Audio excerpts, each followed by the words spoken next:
Do we want the same type of lawlessness in Raleigh as we see in some of the other major cities like Chicago, San Francisco, Los Angeles, Seattle, different cities like this across the country?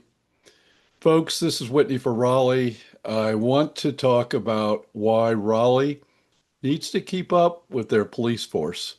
Not just their police force, but also first responders in general. Look, the most important thing that a city government does is to protect its people. There's a lot of other functions too, city planning, different things, water, utilities, all that other stuff. But protecting its citizens and keeping the city in a law and order and safe situation is the number one priority for your city government. Our police force that we have right now is at the budgeted numbers for 25 years ago. That budget, I guess, hasn't changed. We gave our police a raise. I've got to applaud the city council for doing that. They gave them a raise without a tax increase. I did a video on that a few weeks ago. But we were still way, way too low. We're not above the number that we have budgeted for police. I don't know exactly what that number is right now. I think we're at 690 or maybe a little bit more than that. And giving our police officers the raise as we graduate new classes, we're going to hopefully start getting caught up because we were running a revolving door for a number of years here where we were bringing in the police and then we had people leaving the force. Of course, you're always going to have people retiring and that type of thing, but we had people leaving and going to neighboring districts, and Raleigh was the lowest paid. Well, we gave them a nice, tidy increase, and we've taken care of that problem for now. And we just graduated a few classes, and we're moving in the right direction. So I applaud what the city's done for that. But the reason I'm doing this video is that I want to, just double down that they're having a staff police force, and I believe rather than just being like a budgeted number of 850, it needs to be 1,200 people, 1,200 police officers. That that we need to get to that number and have a presence of police in Raleigh.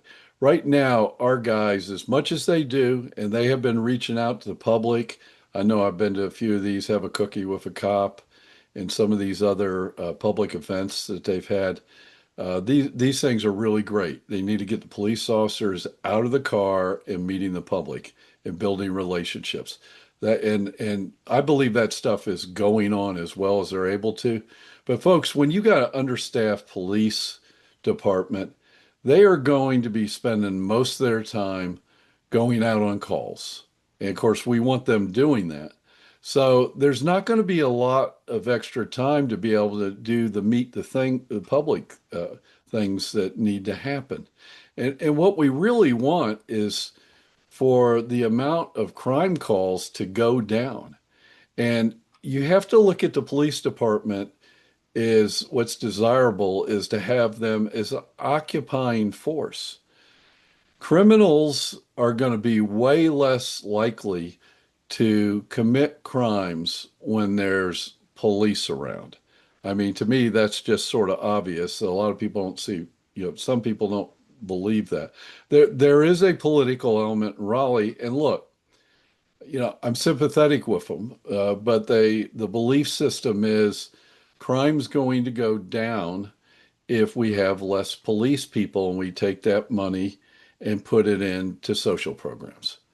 Well, you can argue about social programs on their own merit, but taking money away from the police department is not going to reduce crime. It might reduce crime statistics because if the police aren't available to go out on crime calls, if the public's generally, really just believes that it's a waste of time to go report a crime or they can't get someone out there or whatever, yeah, your crime statistics might go down a little bit. But the reality is this, crime is not going to go down when you have less police out there. The presence of police as an occupying force in Raleigh, long term, is going to take crime down. I'll give you a very simple example with something. If I know that there is a speed trap on Capitol Boulevard, I am going to be way less likely to speed on Capitol Boulevard.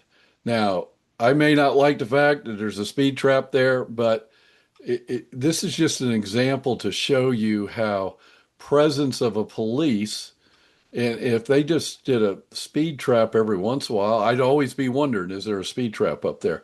And I wouldn't be speeding on Capitol Boulevard. I'm just using it as an example. I'm not also saying that I speed on Capitol Boulevard. So uh, my belief, and I think it can be substantiated, and if we see what's going on in Washington, D.C., whether you like Trump or not, the fact remains that them bringing in temporarily occupying force of of National Guard and uh, setting the police free to go in and do their job there, that has reduced down crime. In fact, they've had the first week in a long, long time of zero murders. So my belief is that police presence reduces crime. I believe that more fires can get put out faster if we have the adequate number of firefighters.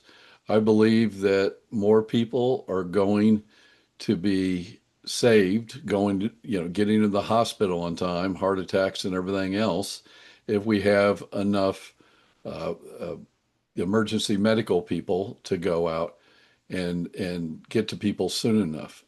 And as the city grows, the numbers in these groups need to grow with them, and that always needs to be at the top of the budget decision list.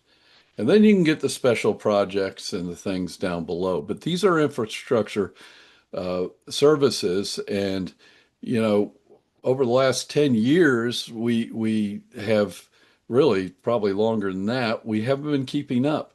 And it doesn't mean you need to have a precise ratio either. We should be getting economies of scale as the public grows and we increase these departments. It doesn't have to be a one for one thing. It is we can take advantage of economies of scale with the fire department and with the police and the ambulance folks uh, to keep up with these numbers and gain some economies of scale. But that doesn't mean you don't grow them at all. And in the last 25 years, Raleigh's doubled in size.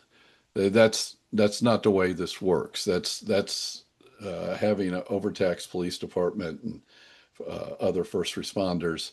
And I can tell you this, in the dangerous situations our police have to go into, we don't want these guys to be overworked and stressed out. I mean, they that's just not a good scenario. And then you end up having an episode. And of course, we've seen in the past what can happen when we have episodes, and no one wants that to happen. So this is Whitney for Raleigh with this message, Whitney Hill. I appreciate you watching this video, and I'd like to hear back your comments on it. Thanks for listening.